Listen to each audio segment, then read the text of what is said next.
Hi, my name is Max. I'm a sleep champion here at Lofta, and today we're going to go over how to change the filter on your AirMini.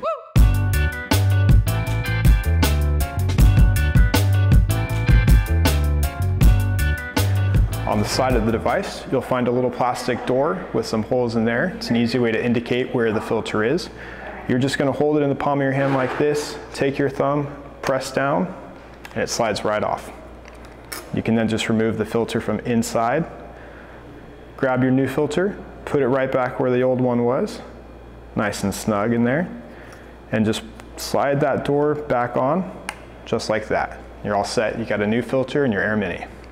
That's about it. Thanks for watching. If you do want to save on your filters, remember to subscribe and save on the website. You can set it up for a reoccurring monthly subscription there, and you save 20% each time. But yeah, also subscribe to our YouTube channel, Lofta. Very easy to do, and it helps us out tremendously. We do appreciate it. Again, my name is Max, and thanks for tuning in. Boom.